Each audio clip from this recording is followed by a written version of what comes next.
Hey, good morning, good afternoon, good evening, depending on where you are on this fast forward planet. A tumultuous, turbulent planet with lots of problems, but as always, huge possibilities.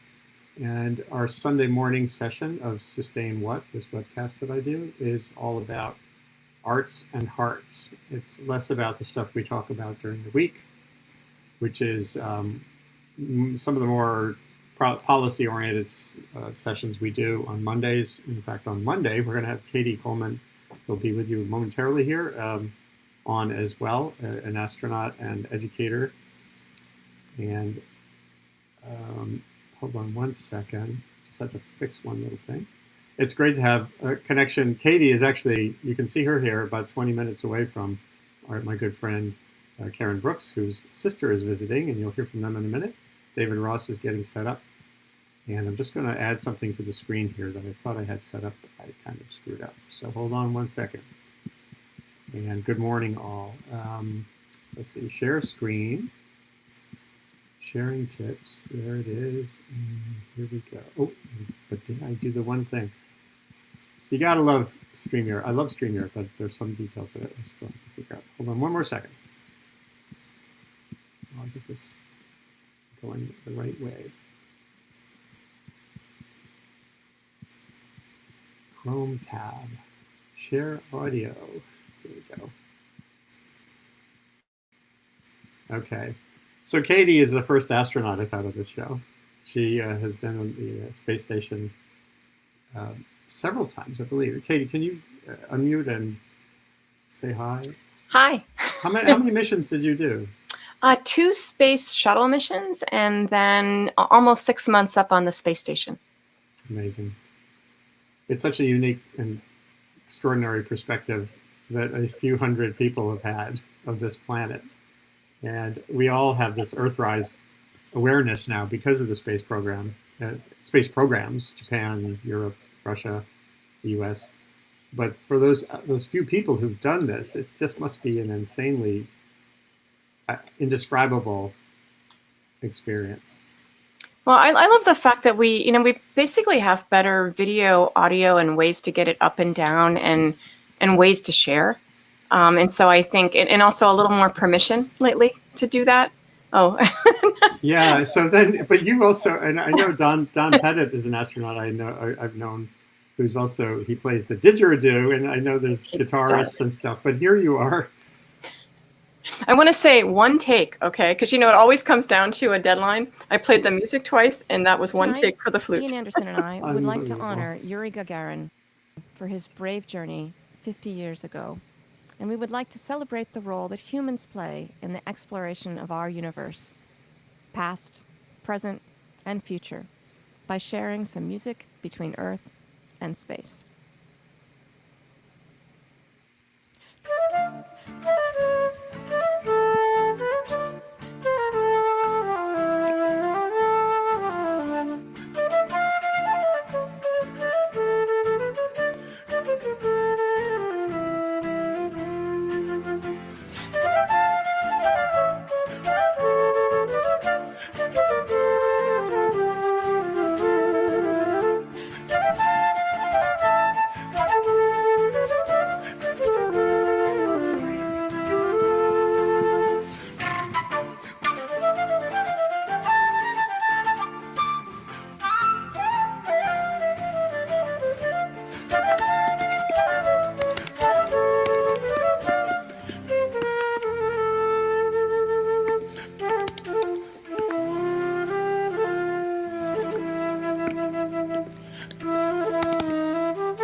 Thanks, Colonel Catherine Coleman in the International Space Station. We should remember that today's cosmonauts, scientists, and astronauts are still every bit the rocket heroes they were 50 years ago. So, from the cultural city of Perm in Russia, let's salute Cady, Dima, and Paolo up there in orbit, and of course, the legendary Yuri Gagarin. Go safely. Absolutely amazing. So that was that an actual simulcast, or was that sort of done after the fact? Did Ian? And by the way, that was Ian. Sorry. 1,000 generations live in you.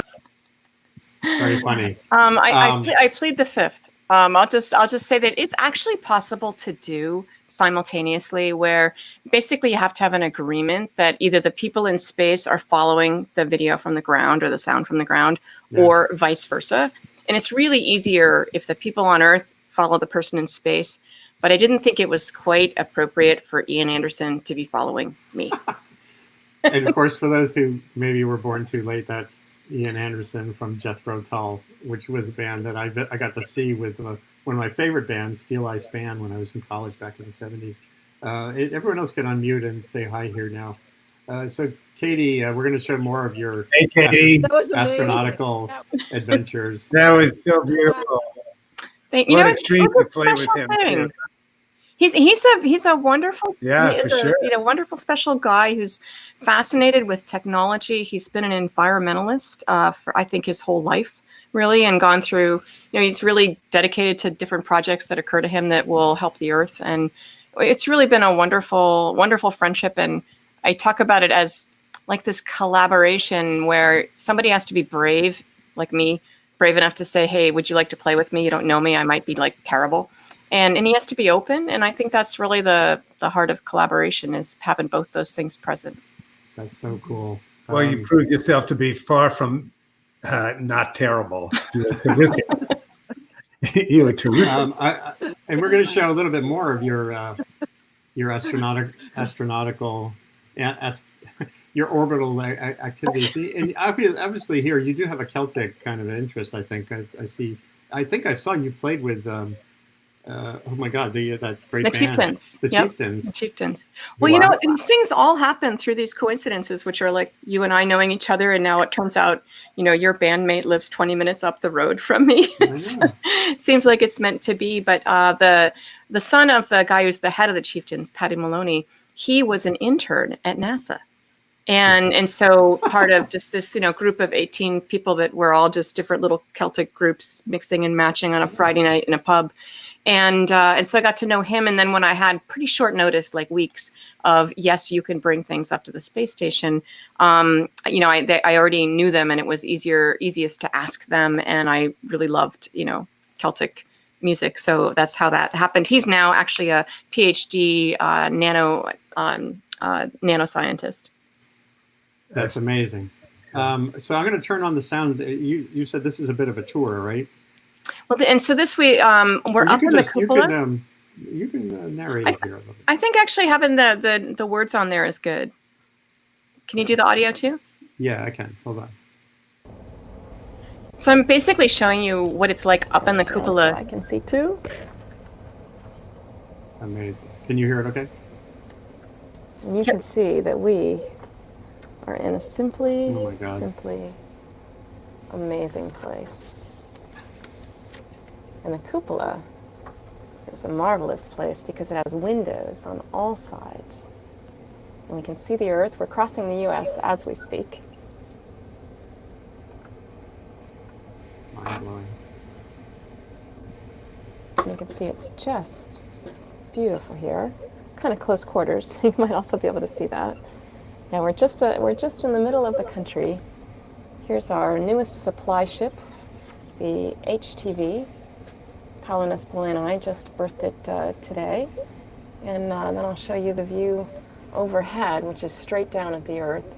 I think we might be over exactly Denver as we speak. I'm not positive, but it looks like Denver to me. So now it's time to do what I think we all love to do, and that is play music with friends. I'm going to play a song called Honey, I Miss You. It's written by Joel Ratchiff, Brendan McKenney, sung by my friend Mickey Pettit, and I'm going to play with my band back home, Bandella. And you don't have to show this whole thing, maybe just a little music, Andy. Yeah, no, the music would be great. And so this was my way of playing, was to put the band in the background and play. Your hot buttered muffins have always wagged my tail. I ain't had no lovin' since they hauled you off to jail. Honey, I miss you.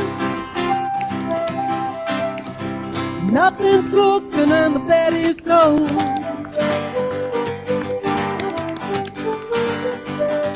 Oh, beyond good behavior, honey, get yourself a roll.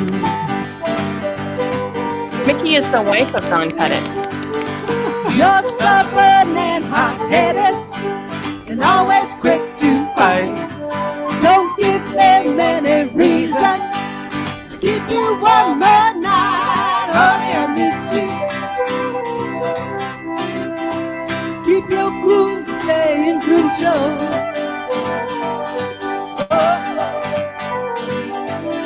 Oh, beyond good behavior, honey, get yourself a roll. Oh, so just how good it can be. Wow. That is pretty great, I'll tell you. I guess I probably should have muted my mic there. Sorry, but so that's actually our band, which is Chris Hadfield, so a couple astronauts, Chris Hadfield, Steve Robinson, Dan Burbank, a flight surgeon sometimes, Joe Schmidt, and our singer is Mickey Pettit, who is the wife of Don Pettit. And so it's just this group. It sounds like, you know, what happens with you guys, where there's just something magical that happens when we get together, and we miss it this summer. That's for sure. Can I ask you a question, Cady? Sure. Is there ever a time when there are two musicians up in the space station together where you could actually have a space jam? There is it. I mean, it just depends on the crew. I'd say my friend Ron Guerin, he and I were up there together. He plays guitar. And so we did a little together, but it was a frenetically, astonishingly busy time. Yeah. So we barely had time to breathe, let alone play music. But when the STS-134 crew came up, Greg Johnson, we call him Box Johnson, and Drew Foystel came up, and they play in Max Q, which is another astronaut band, kind of more rock band. And we played one night, which was just awesome. Brown Eyed Girl, and you know, all sorts of just stuff like that. And in fact, one of the funniest things was trying to find. I knew they were coming, and you get everything ready for the space shuttle crew to come up and do all this work in like a sprint, and so you want to have everything out and ready. And of course, I needed the keyboard, and so I looked up in the space station inventory system keyboard, and I found like 200 entries. I'm like. And then I realized, well, there's only so many places that a really big keyboard could be, running on D batteries, by the way. Oh. And so I narrowed it down to a few and found it for him. That's so Anyways, cool. I think I interrupted when you were introducing, Andy. I didn't mean to. No. For me, I just wanted to know. I just imagine that after you're done with all your science experiments up there, that you'd have some chill time to just sit back and jam. But you know, I think it's just like down here. I probably plan to play more during this quarantine, you know, COVID-19 time than I have. And it's kind of about whether you're good at, you know, being disciplined about just really taking a lot of time for yourself. But sure. I would say the nights that I would often in the evening, meaning like 10, 11, 12, go into the middle of the station because we kind of sleep at either end. And so I'd be in that cupola. And it just was my way of just kind of being alone and being settled and looking at the earth and just playing. I just really loved that. Yeah, beats the Vista Dome on the train to out west all to hell, doesn't it? You know, I think all pieces of perspective are really valuable. I mean, the one where you have right down on the earth where you're standing there and looking at the ground, and then you know, there's drones and airplanes, and every bit of it, you know, kind of feeds into a bigger picture. But I did love the one from there, and I think it's an important picture for humanity, really. Sure. Wow.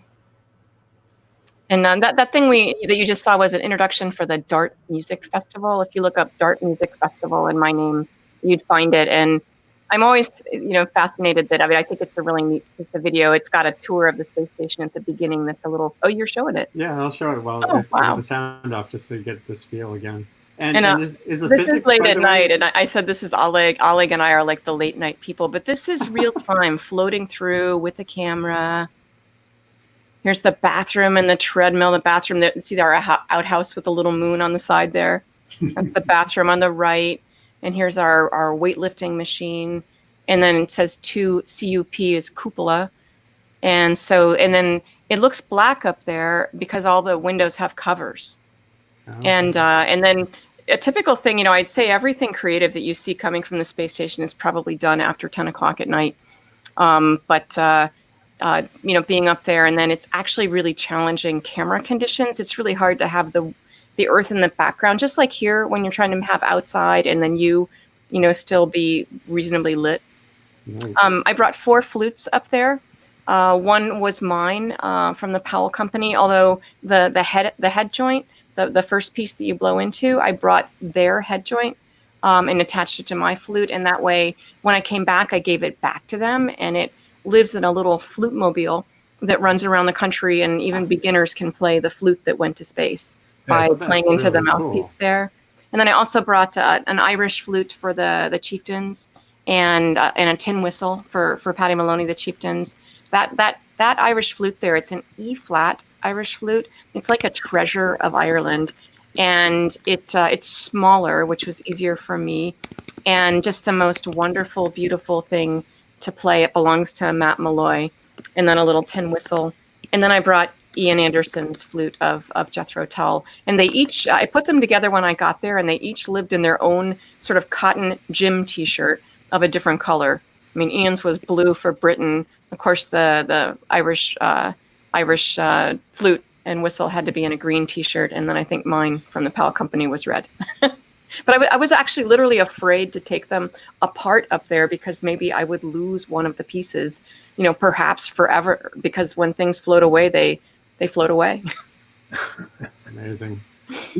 So, only good hair days up in space too, right? Yeah. It's never like down here, it's in my way all the time, always tucking it behind my ears. And up there, it may be in other people's way, but it's never in your way.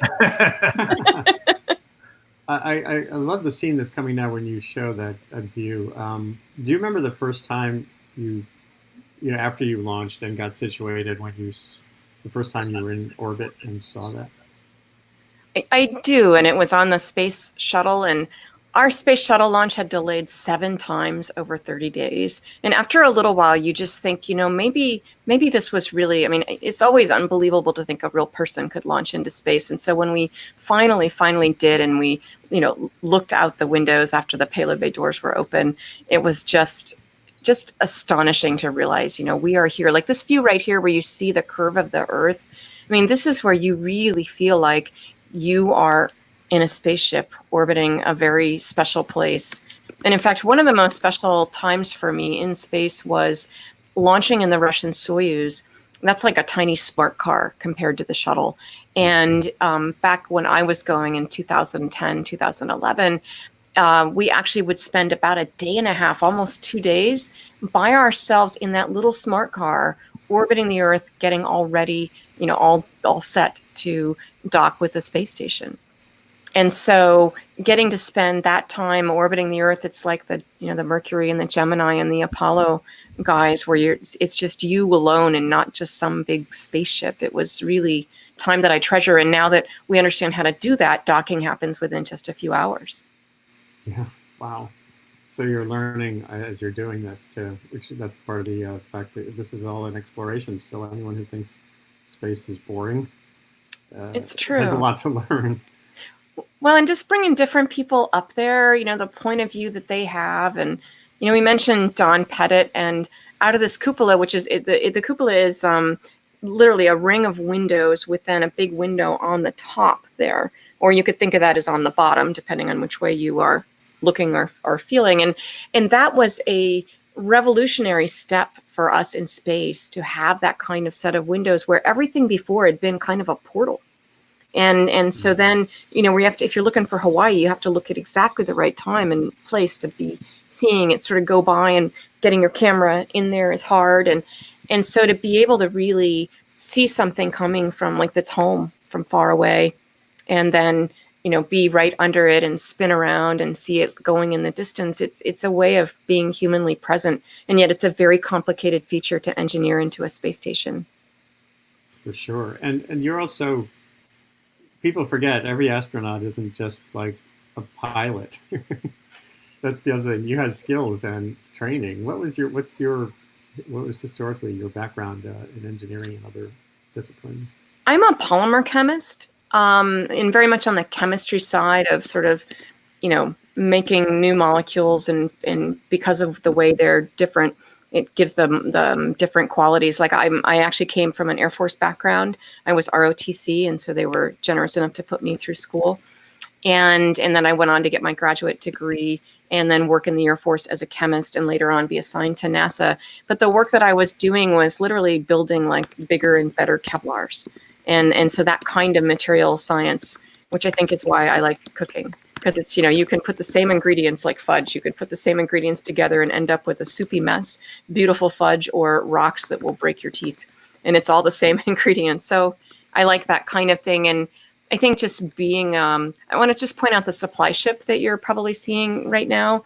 That supply ship, I was the second person to ever capture a supply ship with a robotic arm. The first was Nicole Stott. And back then, I mean, it was a big deal. And we think about maybe the shuttle going up to do something with the Hubble Space Telescope. And those vehicles are about the same size. And with a crane arm, you're going out and reaching and grabbing it. But when you're docking a small ship to the space station, it's like having a truck pull up to a factory. And you can't move that factory fast enough. So it's a really critical operation. And now, literally every other week or so, we hear about SpaceX or Orbital Sciences, which is now called Northrop Grumman, or now we're hearing about Boeing and SpaceX bringing people up to the space station. So it really shows you how things have evolved. Like now that NASA understands how to bring people and stuff up to a space station, it's really the right thing to turn it over to commercial partners. And so when I see that video and I realize how long ago that was and what a big deal it was, and how we just through great sort of collaboration that was painful and hard and sometimes required beer, right? And I'm serious. Then that my job was actually to kind of bring those communities together, the supply ship companies and mission control, and the mission control across the world. So it's kind of neat to realize how much it's evolved since then. Wow, that beer is involved in so many things where you have difficult conversations or collaborations to make. When I was writing about the future of New York City's water supply, all these reservoirs up through the Catskills and beyond that were supplying water for 17 million people in the metropolitan area. Lots of tension, lots of fights, and a key meeting at Schneller's in Kingston involved a lot of beer. So, well, and I think of it as kind of like a little bit of grease, so to speak, right? Yeah. But I think sometimes like finding out that you have something in common, like, in 3 minutes, Karen and I became friends, right? Right. At least on my end, because, she lives, Yes. Here's this person that plays magical music and, and I'm like, oh, it's just, when you have something in common. And that's why I think it's important. And I think it's challenging during these COVID times when we just get a slice of people to ask more questions, because it's not going to be as obvious who people are. And it's already not obvious. Well, that's Cady, can I ask you one more question? Of course, it's all up to Andy. He's the boss. When we all get together again as a band, and when the town crier is back in operation, will you join Karen and come down and play with us one evening? I would love to play. I never turn it down. So You'll be our guest artist, right, Andy? That would be awesome. Yeah. it would instigate practicing on my part. Probably less than you think. And let's instigate some practice now, in the sense of instigating some music. And I think Patrick Jones is going to be joining us in a minute. He's in the green room. He's moving his computer around right now, so we'll get to him in a second. So Karen and Cady, did you have something in mind that you were going to try to trade off on, or Cady, could you start with a little flute piece and we can then dive into some of our other tunes? Well, Karen and I decided that collaborating, it just took a little longer to set up, especially, boy, Karen, your idea to simplify and do things separately today, given what a time I had setting things up this morning, was a really good one. So I think we're going to play separately. But whenever you want, I brought my Irish flute just because I think it's this very beautiful thing that I do not either deserve or do justice to this beautiful instrument. But it's like something, it's so delicious just to hold on to it, because it's really beautiful and made by one of the best Irish flute makers in the world, who unfortunately recently passed away. What was the name? What's that? It was Grinter, Mike Grinter, beloved from Australia, one of the best Irish flute makers from Australia, and of course the paying for it was just like this little journey where basically he owed Matt Malloy money, or there was some little triangle that happened, but it did end up with round the world transactions that were very entertaining. So, all right. Well, Karen and Susan, your sister, welcome, Susan. You're new to this enterprise. Did you want to start with your tune, and then Cady can? I think I sent it to you, Cady, and there's this lag time that happens, but we could try it. We're going to sing that song, and you'll just hear us singing it, and maybe you can try and see what happens. See if it ends up being at the same time as what we're doing. One thing that worked well is if you do a little flourish in between verses. Okay. So then you're not really overlapping. We could try that. Got it. I'll leave that little space in between. Yeah. Okay. And Andrew, can you regulate volume where if it's really terrible or not working, you can just make it go away, and you can give me the high sign, like you could do like this or something. Oh, I can just. There's a banish mode. I can banish someone. So if you're really, if this is really bad, I'll just banish everybody. I'm just kidding. Never ever. So let's just try it. Yeah, and try it with that kind of call and response quality, and we'll see how it goes. Yeah. Okay.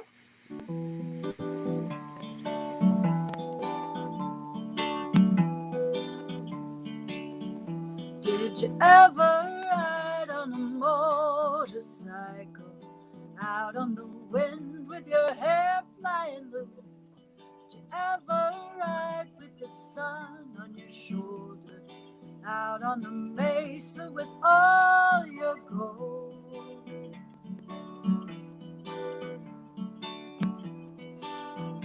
I was leaving some room for you there. Next one. Okay, here we go. I believe I've been raised by the sun. I believe I was taught by the wind.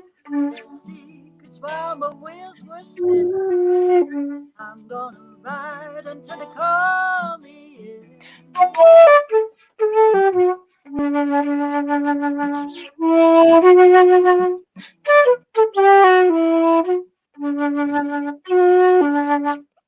Did you ever ride on a motorcycle out on the wind with your hair flying loose? You ever ride with the sun on your shoulder out on the mesa with all your goals?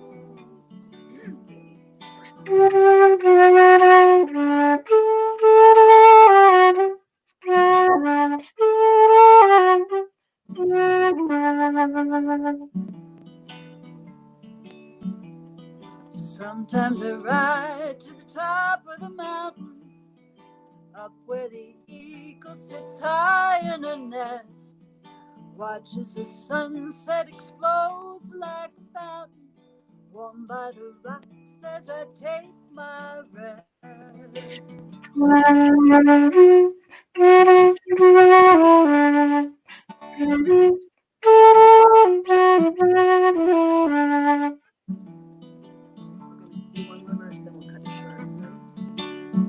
Did you ever ride on a motorcycle out on the wind with your hair flying loose?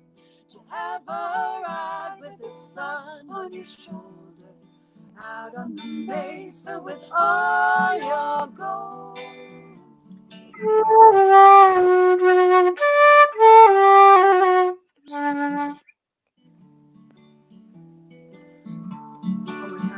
Did you ever ride on a motorcycle out on the wind with your hair flying loose? Did you ever ride with the sun on your shoulder out on the mesa?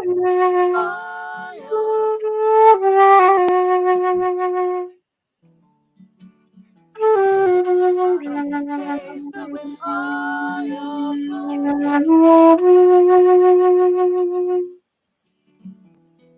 out on the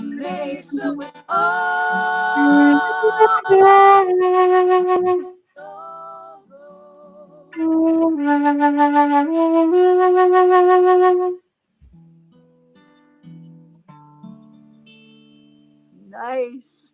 I think that worked. I have no idea what it sounded like out there, but I felt like from here it sounded like it worked. I think eventually it would work a little bit here and It there. can work. It can work. Yeah. And I wish I had a way to adjust the volumes a little bit, but there's. And Karen, your sister's voice and yours, it just works together so beautifully. Yeah, Well, yeah, we've yeah. sung together a long time. Yeah, I imagine you have. Even longer than me and Melissa. Real trouble sisters. Yeah. So, by the way, there's a couple of additional folks now who can come online. And what's interesting about StreamYard, as of last week, they now can have up to 10 people in the videos chat. So I'm going to introduce them. And one of them is David Rothenberg. Who, David, you're going to have to put in earbuds or something. There's a big feedback. Oh, yeah? Okay. I don't hear any. That'll be better. How's that? I think that's better. Yep. Is it? All right. Totally. How's the How are you? Good. So David Rothenberg is an environmental philosopher, a writer, a naturalist. Has written unbelievably cool books. Why Birds Sing. That one on the evolution and beauty. What's the name of that, David? Survival of the Beautiful. Survival of the Beautiful, about these paradoxes in natural selection, like the peacock and Darwin's fascination and worry about these things that didn't seem to actually make sense and still, to some extent, violate how we think this is supposed to work. So, and David also is a fantastic musician and composer. And I thought the idea of having Cady, Coleman, and you in some kind of a jam, probably a call and response thing, not like simultaneous, would be fun. And Cady Coleman. Here's David, and also I'm going to bring in Andrei Codrescu, who's a poet. Maestro. Maestro with the word. How's it going? Right. And Patrick Good Jones, to see you. Patrick Jones is going to come on in a minute. All right. He's tuning up, I think, from what I can see. And Patrick, I can't see your head in the screen. Patrick Jones, you're not visible in your. Yeah, you'll have to either sit or something. Awesome. All right, so let's start with this idea of a bit of a duet, and then David Ross, if you have a tune in mind. I know you're injured your thumb, so I don't know how constrained. Yeah, no, I'm properly medicated. All right. So, was it a guitar strumming accident? What happened? Yeah, no, it was it was a different kind of accident. It was we in our neighborhood on July 4th we do everyone cleans out their attic and has a little yard sale. Dangerous, very dangerous. Yeah. We'll leave it at that.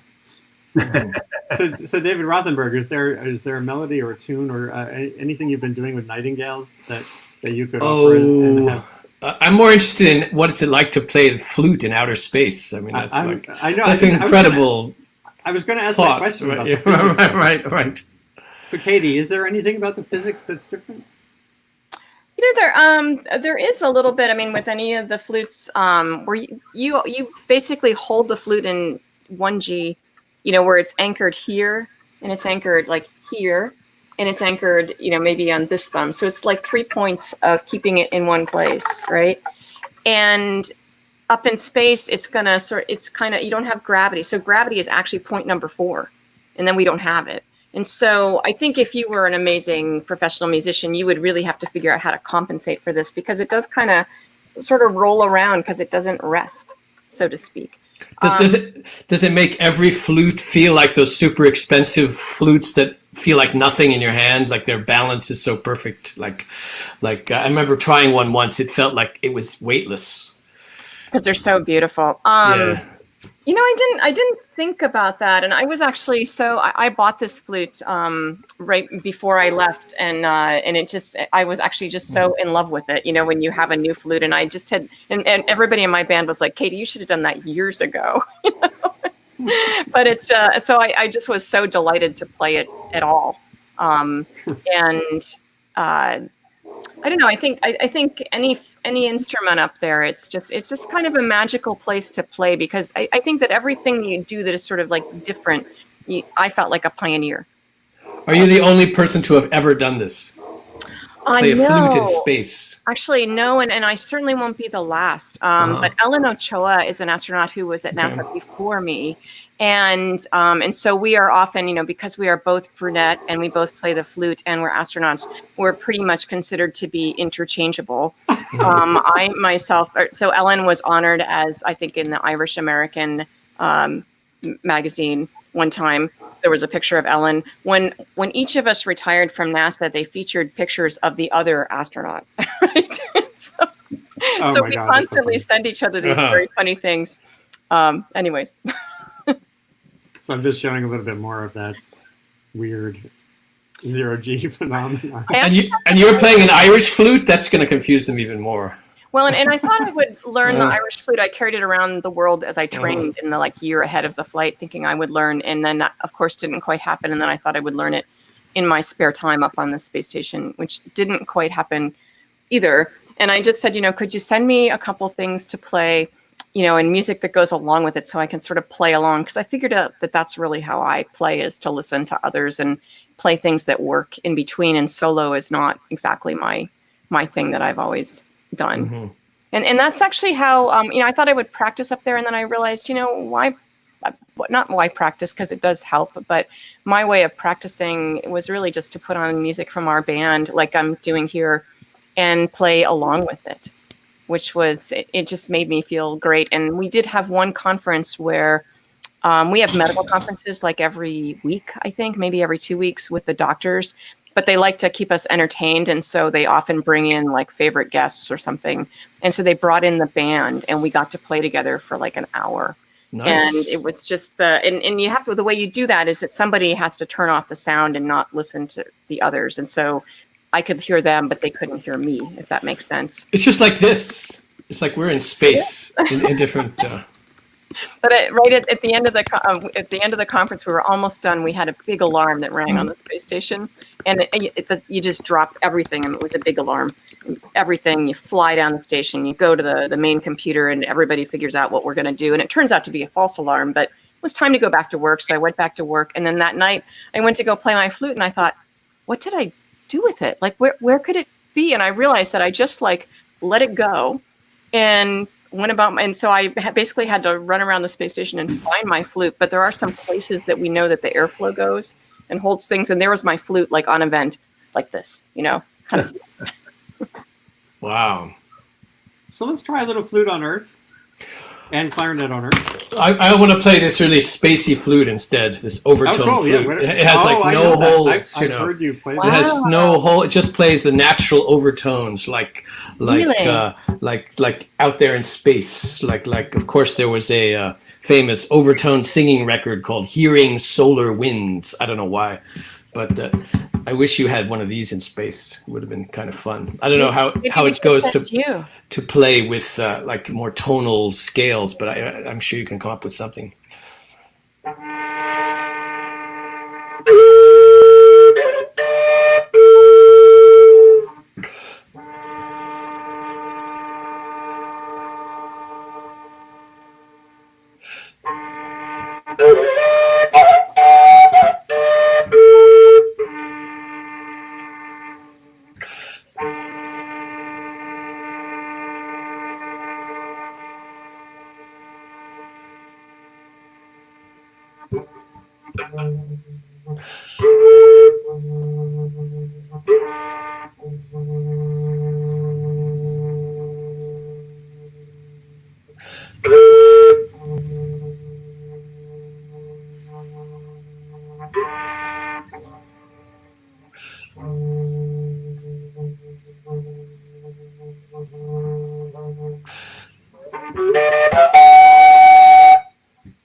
Come on, space. Come in space. Let's try it.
Wow. So cool.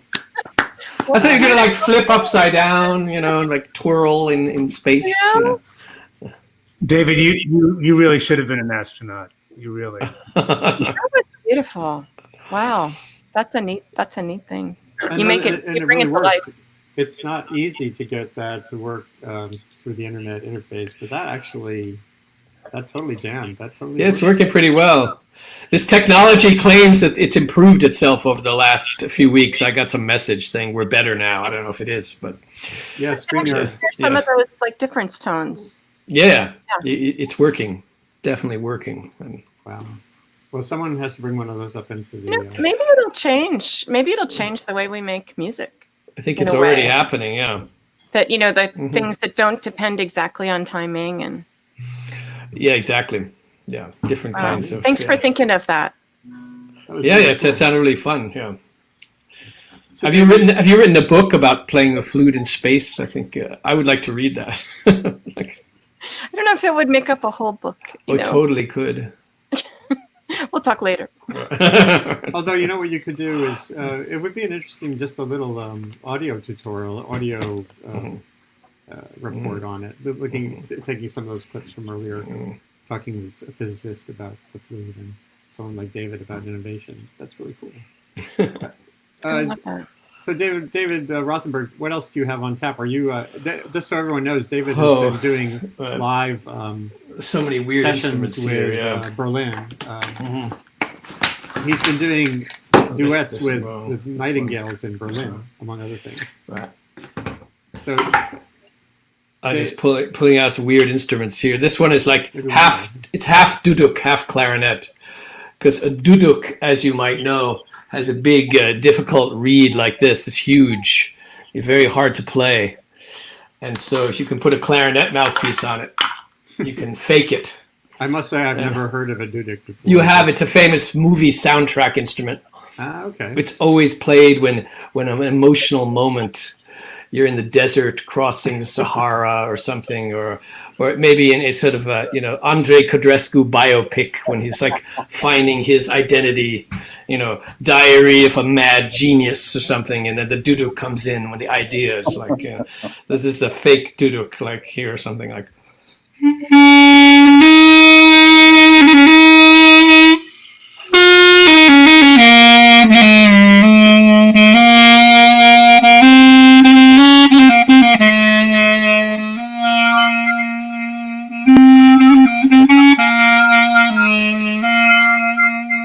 I'm not playing that other sound. That's like somebody's headphones not being on. I've heard that in.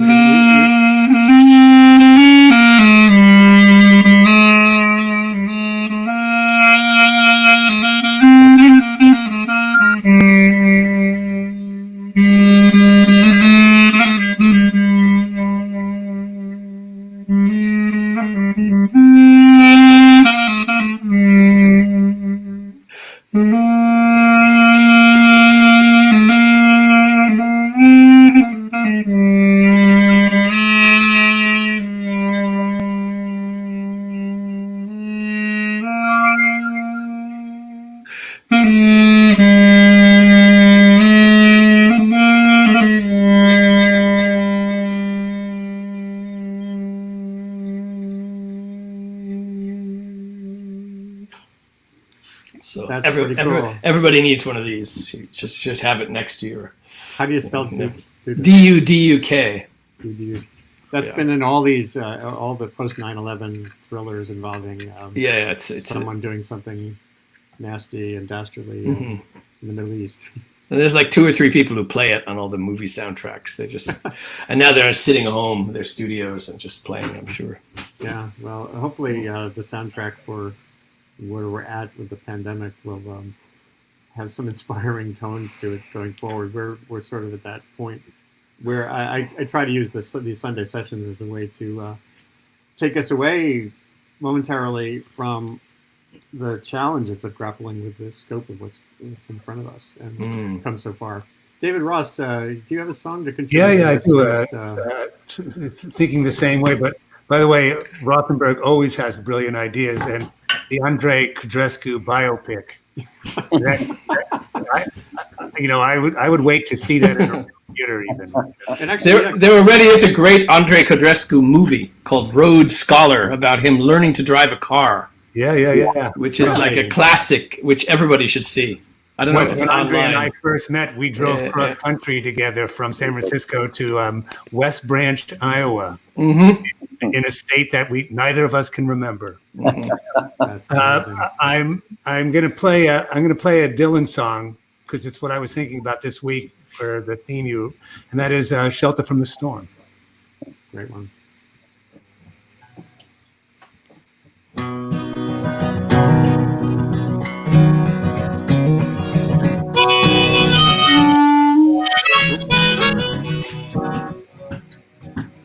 In another lifetime, one of toil and blood, blackness was a virtue when the road was full of mud. I came in from the wilderness. Come in, she said, I'll give you shelter from the storm.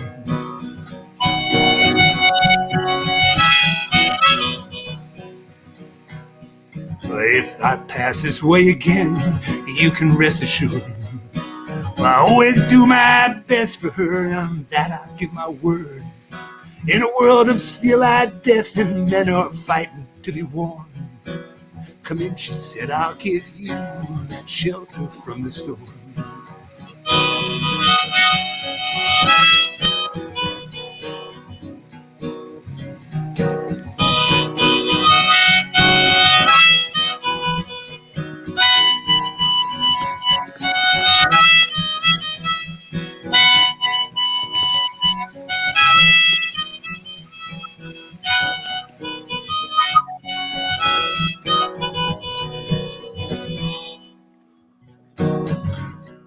Not a word was spoke between us. There was little risk involved. Well, everything up to that point had been left unresolved.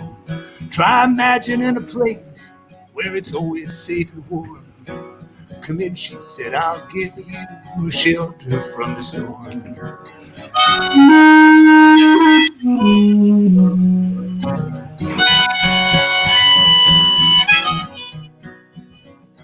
Well, I was burned out from exhaustion, and I was buried in the hail. Well, poisoned in the bushes and blown out on the trail. Hunted like a crocodile, ravaged in the corn. Come in, she said, I'll give you shelter from the storm.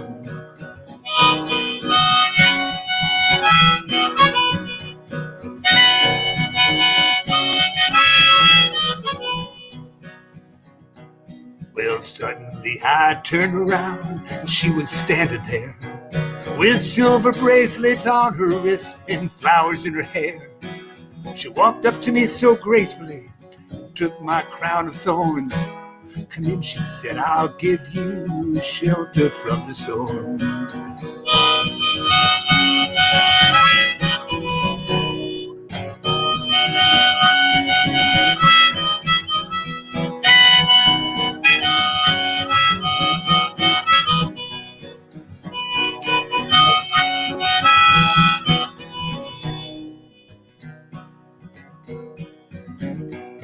Now there's a wall between us. Something there's been lost. I took too much for granted when I got my signals crossed. Just to think that it all began on a long forgotten morn. Come in, she said, I'll give you you shelter from the storm.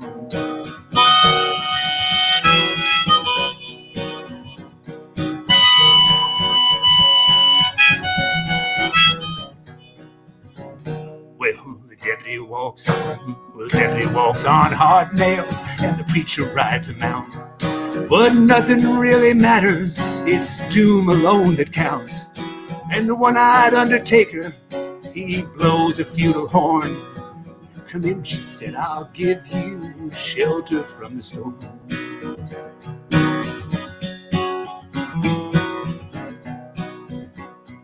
I've heard newborn babies wailing like a mourning dove, and old men with broken teeth, stranded without love. Do I understand your question, man? Is it hopeless and forlorn? Come in, she said, I'll give you shelter from the storm.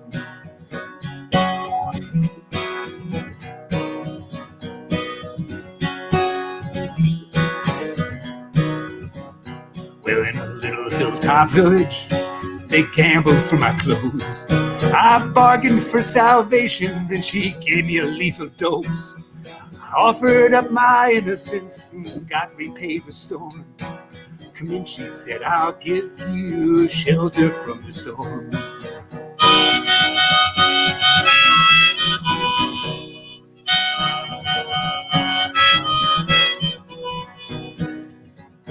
Well, I'm living in a foreign country, but I'm bound to cross the line. Beauty walks a razor's edge, someday I'll make it mine. If I only could turn back the top clock to when God and her were born. Come in, she said, I'll give you shelter from the storm.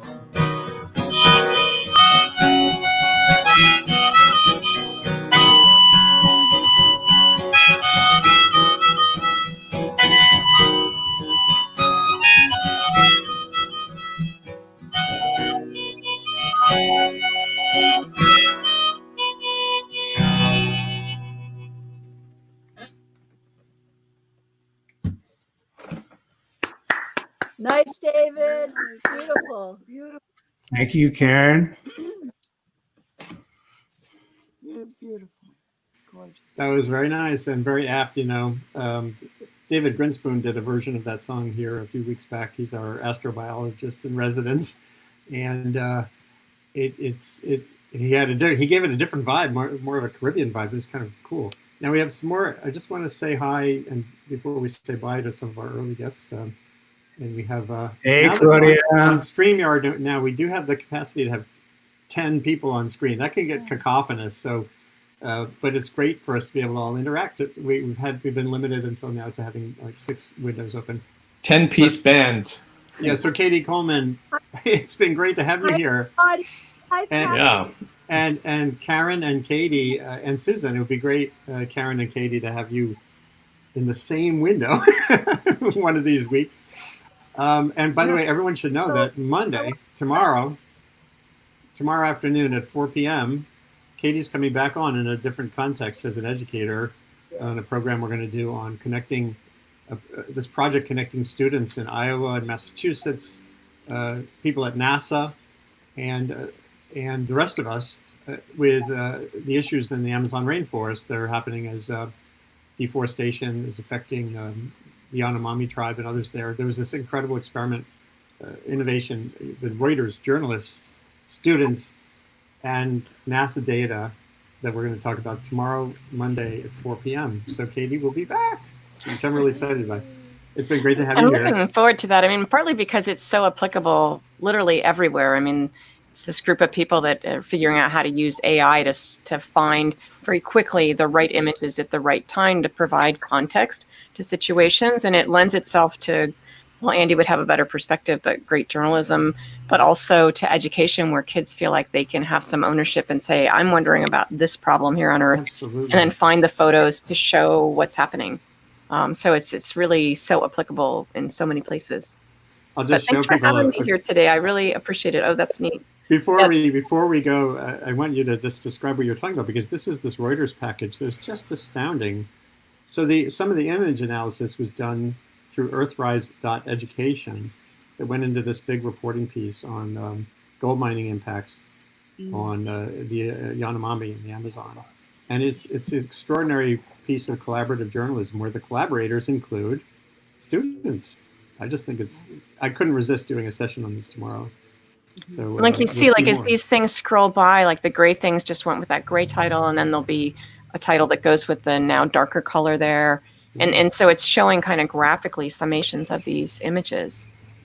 It's incredible what's possible now. And it's not, they're not all from the space station, maybe some, but a lot from satellites. And it's kind of making that connection between the ground and the ground that people know, like your community or someone's community, and what can be seen to provide data and context to help, understand the situation. Right. So more on that tomorrow. And I really appreciate your spending your time with us both days. Well, thanks. It's been wonderful, and I'll be listening in. So thanks for a wonderful Sunday morning. You can keep nice on to meet you, Cady. Karen, I assume the sheep are doing fine. Everybody. I've got to run too, Andy. So you can use my slot too. All right, David, take care. I also have to leave. Yeah. And David Rothenberg, you take care. Yeah. Sorry to miss the next round, but I will check it out. And this is all archived in 4 different places, so anyone can follow it after the fact.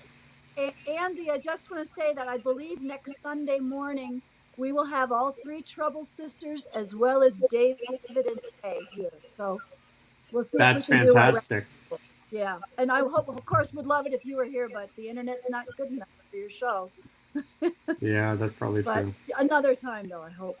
Another time. We're going to sign off, and thanks so much for having us. For everything. It was great. I've never done this. It was really enjoyable. And fantastic to see you.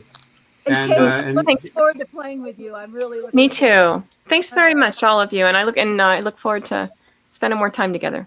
We'll see you later. Awesome. Bye, Take care. Andy, thanks for making it all work. I really appreciate it. No, it's great. Everything's an experiment, and there'll be more. So take care. See you later. Bye. Bye-bye. Oh, wonderful, Cady. Yeah. So here's Patrick Jones. And Claudia, happy birthday, Gibson. Thank you. And Andre Kodrescu. Yeah, so I wanted to show something here because I didn't know that there was a documentary involving Andre. And hold on 1 second. Just share here. I'm just going to show it a little bit. So, Andre, can you describe what we're seeing, and when was this? And well, this was the 92, 93. I took a trip across the country in Cadillac convertible, circa 1967, and we took my interest was in the survival of small communal communities, small communism after big communism had collapsed in Eastern Europe and the Soviet Union, and I wanted to see how these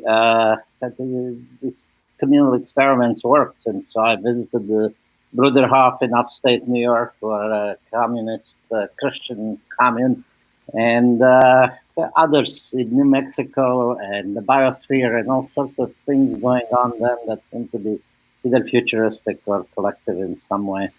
That's fantastic. And I ran into it. So that's you. That's not you. No, those are the Sufis in New Mexico. The Sufi community, and this is Lisa Law. Well, I had hair, but in the original bus of the whose bus was that? The original '60s bus of the commune. So, is that still watchable online somewhere? I found the trailer, but I hope so. I haven't seen it. I don't think it ever went to that ancient technology of DVD, and I haven't seen it streaming. Right. I have a film like that, The Burning Season, that was made out of my book on the Amazon, and the Murder of Chico Mendes, is still only available on VHS, which is kind of a shame. It was a prize-winning film, and well, somebody digitized it, but I haven't. It's just the only copy I have. I'll see if I can find it. Maybe we could show some of it. It's so wonderful coming into this magic moment here, hearing Cady and David with the flute. It's amazing. What can I say? And here are some more of our guests: David and Jacob Burns. Greetings. In Beacon, New York, and Patrick Jones in Beacon, New York. Katie, Katie, if you don't mind, I'm going to bring you back on just to say hi. And here's Cady Coleman, just so you guys are here with the first astronaut we've had on our show. It was too hard to leave. All these fascinating people. I just had to stay. Well, I'm glad you did stay because you're going to enjoy the show here. Andre, did you have a reading? I know you've been keeping a journal of this plague. Yes, I would like. Yeah, I'm keeping a journal. I'm recording it 3 times a week about really what is going on in my head and around me. And I went to the park yesterday, and I found a poem about emerging from the winter, from the dark winter, and seeing a familiar character around the neighborhood. And I thought I would add a song to the flute. Here, I went to the park, to the Flush Meadows Park, and I sat by the swan and found this song. It's called "The Weather Is Nice." The weather is nice. The homeless have reappeared, wearing masks over rags and shoeless footwear. Were those sneakers once? The guy at Forest Hill up most of the entrance and exit to the top of the stairs with a new black mask over the same rags, now richer by a winter's worth of stink. I know him by his cough, the exact same staccato. He radiates a kind of happiness. See? You're all the same now, like me. He doesn't beg, he just stands there, unavoidable, by the rushed humans hurrying out, trying to move away from him, and not quite making it, before a large molecule the size of poverty attaches to their skin and clings there before it jumps on the Russian babushka dragging a cart of eggplants and potatoes to her garlic-infused apartment across the 6-lane Queens Boulevard. All winter, these subway riders have been confirmed by miserable winter and have avoided COVID. And here, at last, is splendid green and colors, averse to all that they feel. And here is this hum infecting them with a poverty worse than they already knew in countries like the babushkas, now stretching an unwashed hand to pull them back. The Atlantic is swallowing the beach. A giant wave is coming for them like a telegram on Facebook. The coronavirus, for a second, let us be. Cured us with its stream of news and death. Those are the days, my friend. What news bring you, my blossoming pear tree? Yeah. The it was spring then, and it was full summer in the park, and things were blooming, and it seemed even more, along with that instrument that David played, extremely nostalgic and odd to think of the before. It's true. We're surrounded by these complex, superimposed realities that are clashing with each other. It's kind of like in a pool. If you drop in too many stones at the same time, the water gets all turbulent. Or when I was crossing a certain stretch of ocean in a boat in the 1980 in Indonesia, where essentially the Pacific Ocean is pouring through between these islands and hitting this other sea north of Australia, and you get this turbulence, chaos, some of which is beautiful, but it's also scary. We're kind of in that mode. So, we were saying earlier, it's great when astronauts, when music gets up into space, poetry too. I don't know, Cady, if anyone's done poetry up there. I assume there was the Earthrise reading, the great Christmas reading, 52, whenever that was, years ago. But is poetry something that's been fairly frequent up on the space station or the shuttle? I don't know if I'd say frequent, but certainly I know it's happened. And in fact, there was a student art contest that was run during our expedition, and the winning piece of art was a poem and a drawing that we read up there aloud. So all those things are coming, but never enough. And it's interesting. Those kind of collaborations tend to be individual people. I'm sorry if I'm echoing there. No, it's okay. I think it's David and Jacob's microphone, but it's hard for them to undo. David, I can mute you so you don't have to keep jumping up. It's okay. And in fact, let's get to some music. We've had Claudia Gibson. It's your birthday, so you get you get your birthday priority right now. How are you feeling down there in Wimberley, Texas, and how are things going for your community? And what's on your mind musically? What's on my mind musically? I was trying to find a song that had something to do with space for this week, and it's been a busy week because I also have a show I'm doing this afternoon. And so a streaming show. And so one of the people in it needed a lot of technical help. And then I adopted a dog a couple of weeks ago. So it's been a little busy. Okay. So then I kind of had to make do with a song that I recently wrote that has in the last verse a line about our planet and space. So, cool. So I can go ahead and go for it. Play it. It's called Boot in the Yard. And I think the echo before, I think it might have been coming from Andres. I don't know if everyone is muted.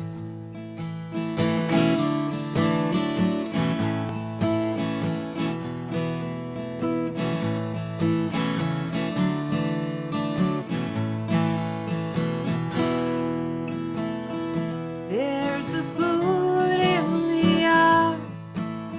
It's filled up with rain. I don't know how we got there, why it remains. There are clouds in the sky and ice in my veins, 'cause I don't feel nothing no more. Well, I was a gambler, I bet on your face, a perfect companion you left without trace. Yes, the years made us strangers, our love was erased, and we don't feel nothing no more. We don't feel nothing no more.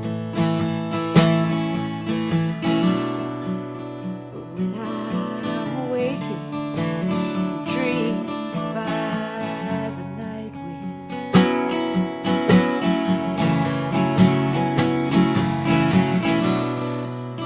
it sounds like your voice to thunder, lightning rolling.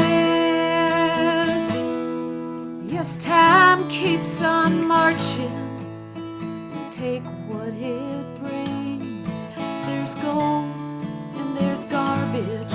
Red morning birds sing with their melodies, teasing the secrets of spring. And we might feel something once more.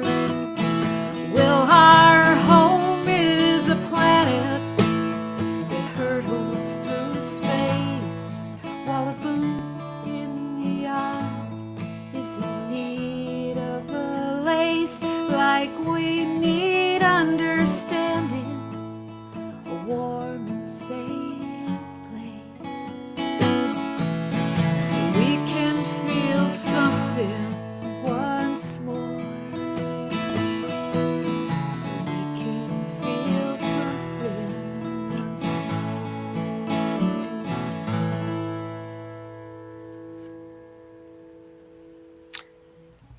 Claudia, that was so wonderful. I mean, those words at the end really resonate for me.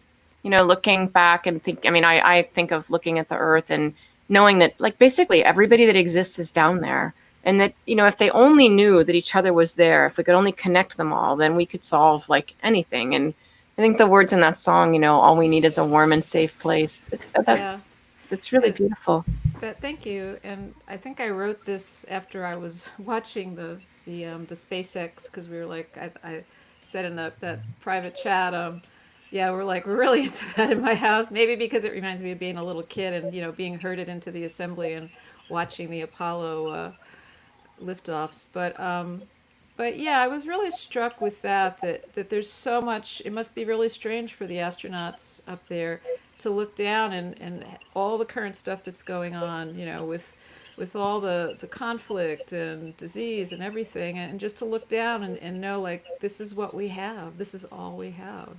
It struck me. So thank you. I appreciate that. It's a beautiful song. I love that. That's that Carl Sagan, Pale Blue Dot. Great narrative speech he gave on all the king's horses and all the king's men and all the stuff we do and all the fights we do are in this tiny little inconsequential speck. And that's all we got. Better figure it out. Let's hope so. If more songs like that and more experiences like that, Cady looking down and sharing can happen. So Patrick, you've been very patiently in listening mode here. How are you doing in Beacon there, and what song do you have to offer for us? We can go a little bit long. I know we're running toward. We have time. We have time to get through. It's fine. I wasn't patiently waiting. I was very, very involved. Very, very connected with all of you. And Cady, it's an honor to meet you. Absolutely. Let's see. Here in Beacon, there's been marches. There was one on 4th of July, and I live on Main Street, and so I feel kind of connected, to, I guess, the goings on outside. It's been very, very uplifting for me. So the tune I wanted to do was introduced to me through someone that everybody knows here in Beacon, a guy named Ernie Seitz, who's in the Idaho Cowboy Hall of Fame. A tune that was written by a guy named Don Edwards. And it kind of harkens back to kind of an idyllic America, which I thought was pretty good, but it's got a nice turn in the chorus, so you guys would probably like it. It's called The Freedom Song.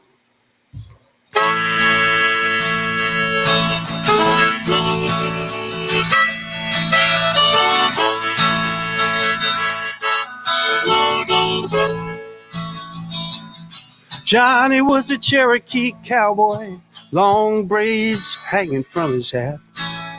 Wrangled up on the Little S Ranch, he rode horse with my Uncle Jack.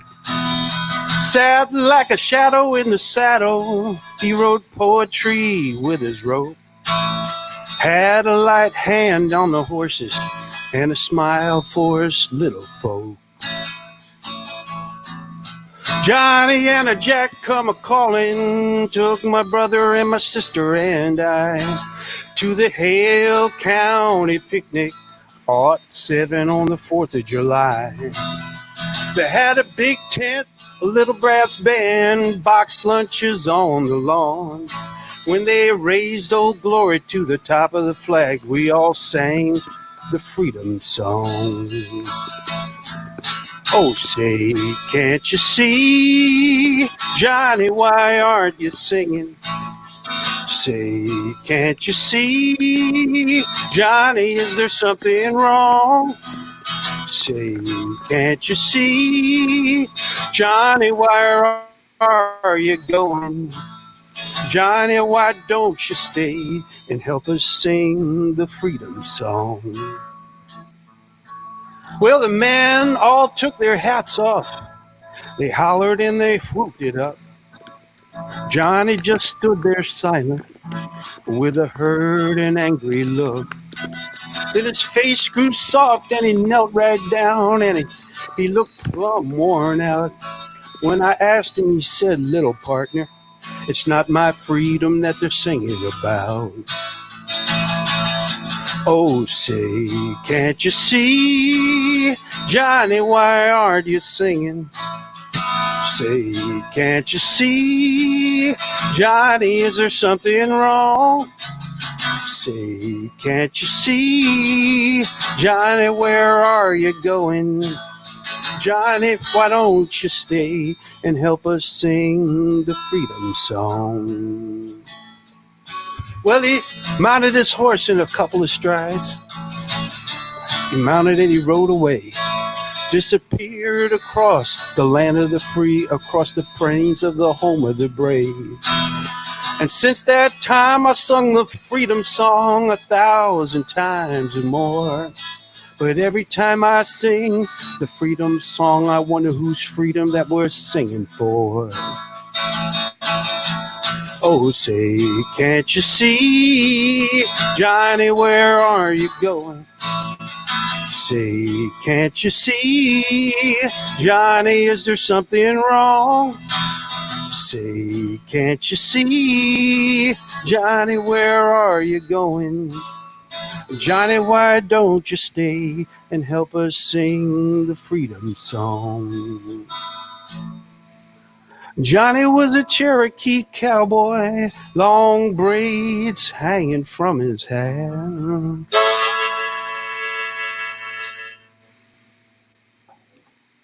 That is a sweet tune. And Ernie was on here a while back. I got to get him back. Yeah. And that line about Cherokee must hit you Yes, particularly, given your heritage. Yes, I do have Cherokee in my heritage. I'm part Cherokee, and have been working on connecting with that and with the people here in the tri-state area and going to ceremonies and learning how to be a better human being that way. So, yeah. Well, Yeah, hopefully we're all learning how to be a better human being every day these days. Right. Great to have you here. David and Jacob, I'm going to let you come on and unmute you, but everyone else has to mute because there is feedback from their mics. So make sure you're muted if you're not. If your names are not David and Jacob. Hold on a second. Guitar? Yeah. So how are things for you in your corner of Beacon, New York? You know, I feel extremely lucky, and I think Jacob would echo this. When I look on the television and see what's going on the planet, and violence occurring, and people who don't have medical care or enough food, I'm sitting in a nice place with a nice yard and plenty of food, and I just feel lucky. There's nothing wrong with that. If that's the position that we have, those of us who have that security, and then doing what we can to help others. By the way, Pat, from my perspective, I'm looking at you with this beautiful red bandana that I'm sure you pull up to be a face mask. When you do, you would look like a Cherokee cowboy. That is true. So what song you guys got in mind? Oh, here's a new one. Oh, but first, just a minor digression because of space. This is for Cady.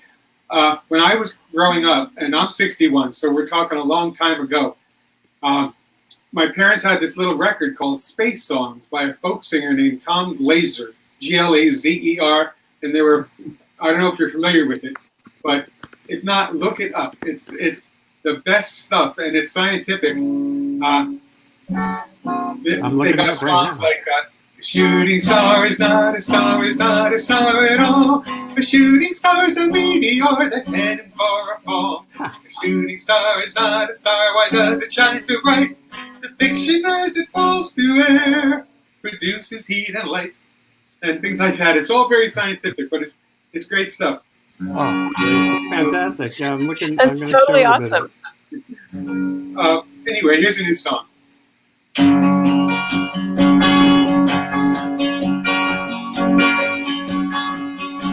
A conductor, can you tell me which way we're heading down the track? There's one car pushing forward and another one going straight back. And in the park the people shout, and they're telling what it's all about. And they say that even Judas Iscariot had the right to live. So something's gotta give. Something's gotta give. Got the right to live. Something's gotta give. Well, there's people who wanna tell me just how I should feel. I'm a pawn in their ice house, but I guess that's just part of the deal. And they want me in the pocket of their clothes, where all the tools are at their disposal. Well, it looks like a knife, but everybody knows it's a shiv. something's gotta give. Something's gotta give. Looks like a ship, and something's gotta give. Oh, can somebody tell me why? The preacher shows me how to die. But there's a man on the TV always telling me how I should live. Something's gotta give. Something's gotta give. How I should live. Something's gotta give. Well, the cops and the robbers and the cowboys all have their disguise. Now everybody on the street is just another one of those guys. And every day is Halloween until we wake up from the same bad dream. It's hard to forget what someday I didn't forget. Something's gotta give. Something's gotta give. I don't need to forgive. Something's gotta give. Oh, something's gotta give. Something's gotta give. Something's gotta give. Something's gotta give.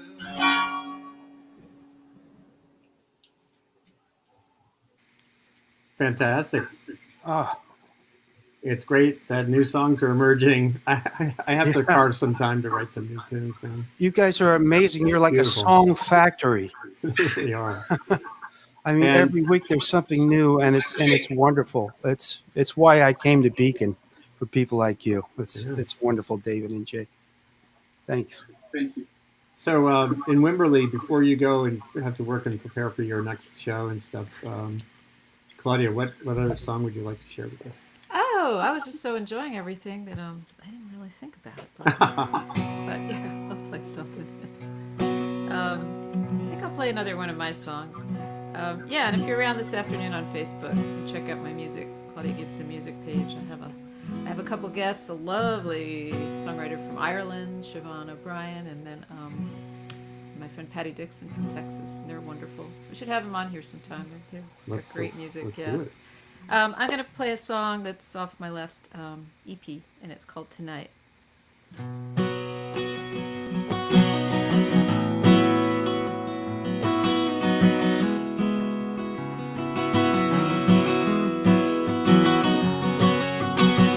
It's a troubled world, that's a fact.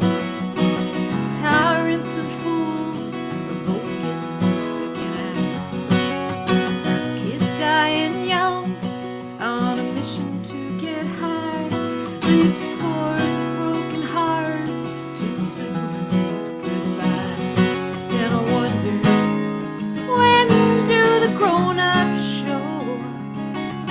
How will this get right? Will this old world spin to oblivion tonight?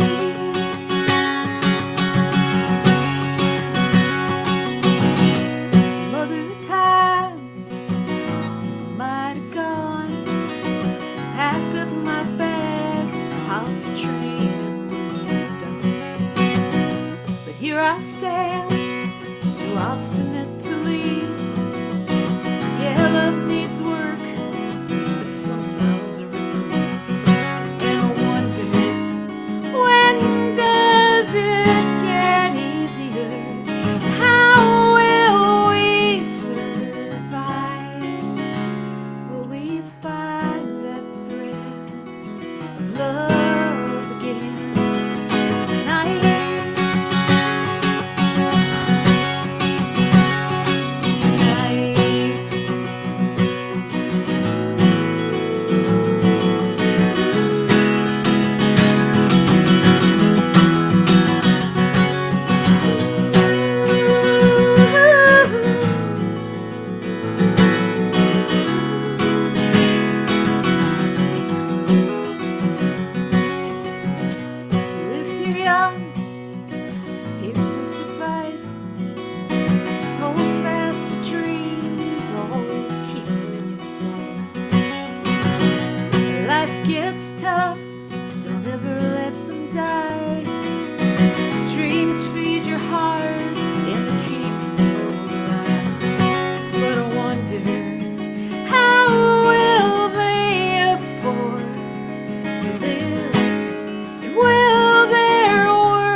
Beautiful. Thank you. Happy Thanks, birthday. guys. Happy trip around the sun.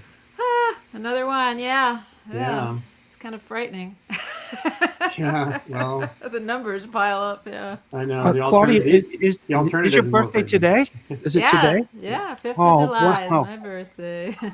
I was going to say, if there's singing and playing involved, I want to be in your car, Claudia. Okay.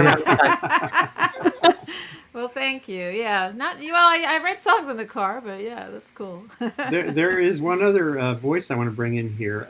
There's a guy I have not met yet, who I think normally lives in New York City, and he sent us a message. He's in Hawaii now, so it's really hard for him to get up at 4 a.m. or whatever in Hawaii.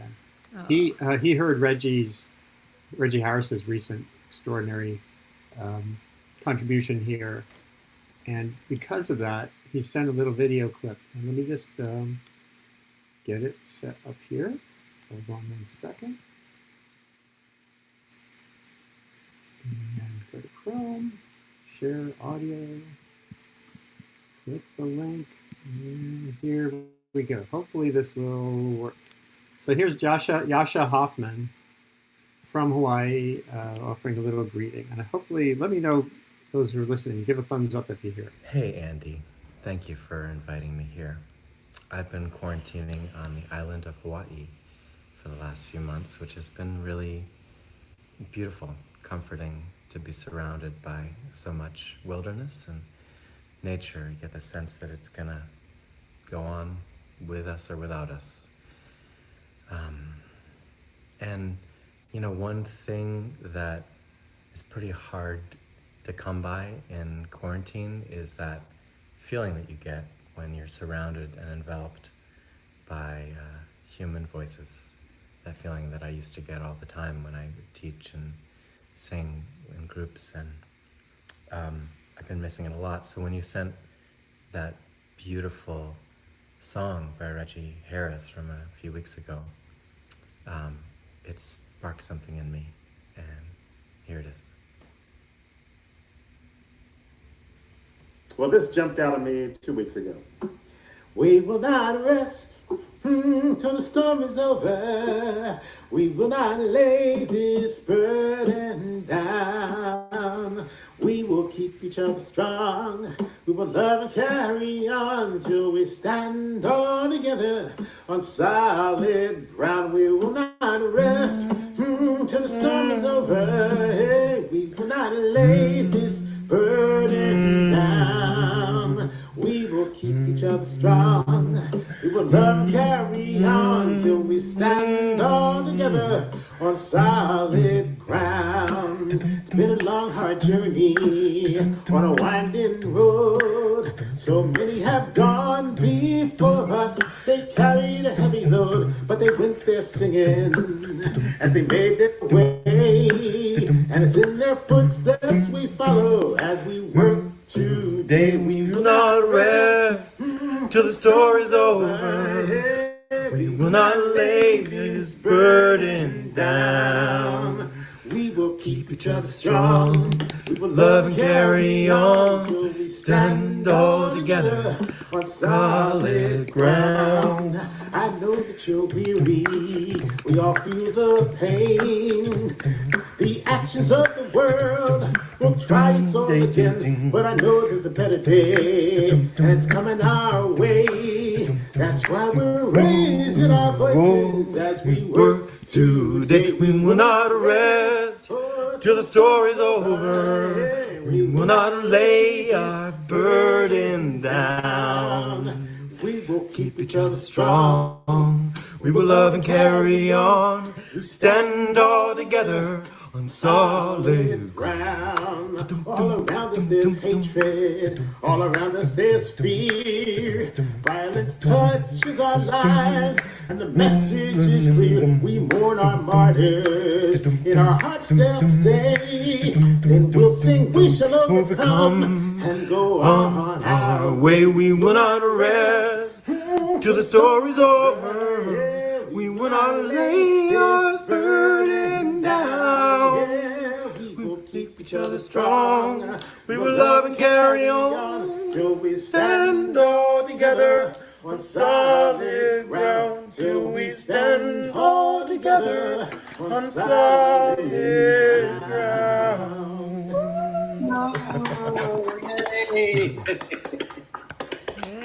Thank you, Reggie, for putting a song on my heart. Sending lots of love to you and everyone. Is that pretty cool or what? That's great. I think we could do so many iterations of that song. We did that recently with another one here, and there's more to do. So thank you all for being part of this today, and those who came before on the show, Andre Kodrescu and David Ross and so many others, David Rothenberg, Cady, Coleman, Karen Brooks and her sister Susan, who will be meeting up soon in Western Massachusetts with Cady, I'm sure. Cady Coleman, former astronaut, current human being and humanist and flute player and so much more. Cady will be with us tomorrow afternoon, 4 p.m. Eastern Time. Okay.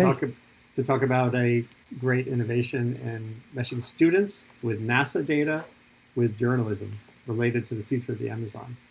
David Burns and Jacob, thank you for being here too. So I got to read a little last thing here.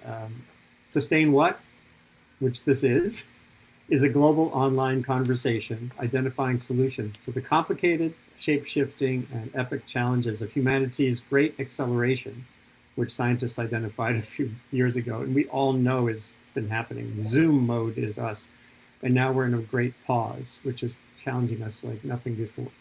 A prime focus of this project is making sense of and getting the most out of the planet's fast-forward information environment. It's the one Earth system changing faster than the actual environment. It's the one we're using right now to connect hearts and arts, not just ideas. This webcast is produced as part of my work building Columbia University's New Earth Institute initiative on communication and sustainability. Thank you all for being part of it, including the audience, and go forth into the beautiful day wherever you are and make a little bit of a difference every day. Thanks, all right, everyone. Thanks, Andy. Take care of Cady, yourselves. please come play with us. Come play with Breakneck Ridge. We're going to Can't work on wait. that. I already looked it up on the map. It's not that long a drive. No, I know. We'll come to you, whatever works. All right. Take care, all. All right. Thanks, And Andy. enjoy your birthday, Claudia. Thanks. Happy birthday. All right.